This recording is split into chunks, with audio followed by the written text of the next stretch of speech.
Allah subhanahu wa ta'ala that He enabled these guys to organize such a splendid event. Such a splendid event in which people from all walks of life come together and remember Allah subhanahu wa ta'ala.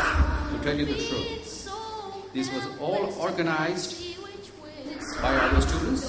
They came to me maybe once in a while, once every 3, 4, 5 days to ask for my advice.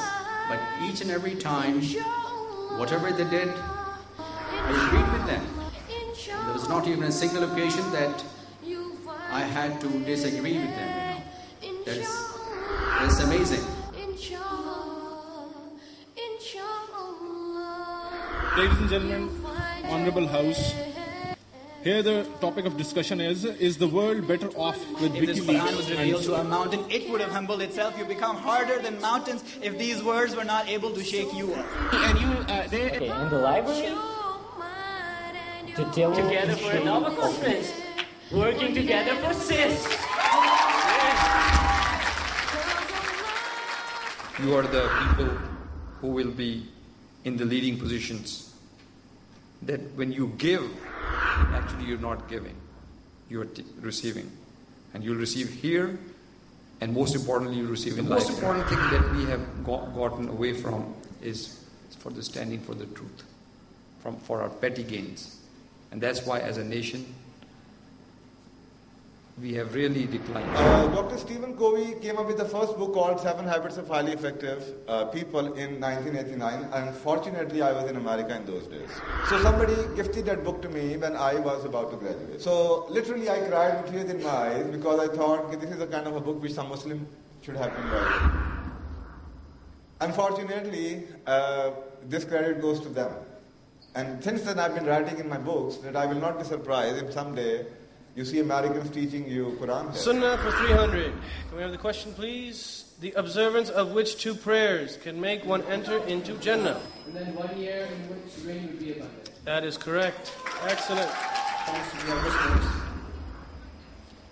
But have we ever thought about the fact that are we Muslims by choice?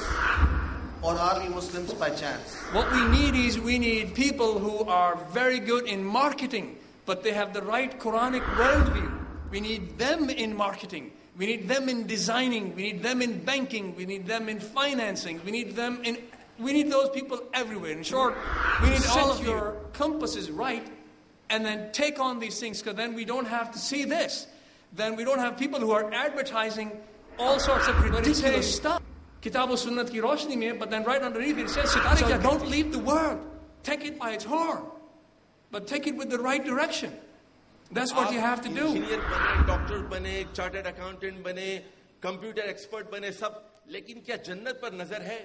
तालीम किस लिए दिलवा रहे हैं? तो मकसद तालीम क्या है?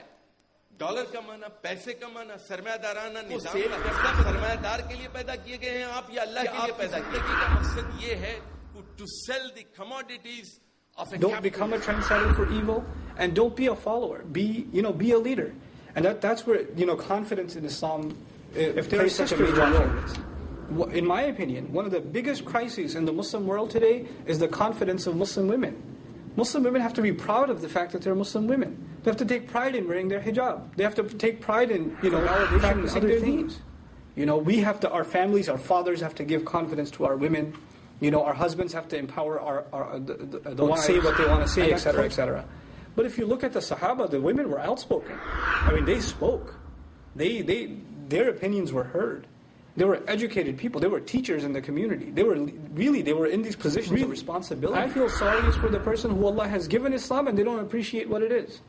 Can you imagine you being given just a really expensive gift?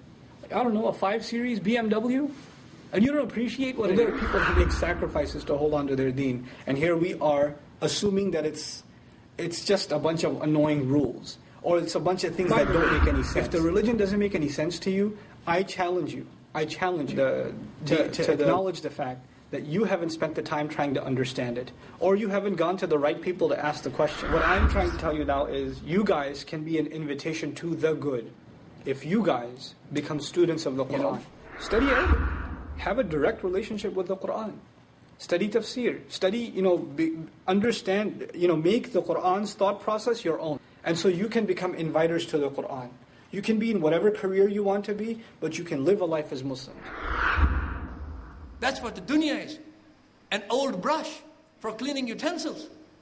That's the value of it. But we want all of this. That's why the Quran says, and that's why the topic of this conference is وَفِي ذَلِكَ فَلْيَتَنَافَسِ الْمُتَنَافِسُونَ. You love competition?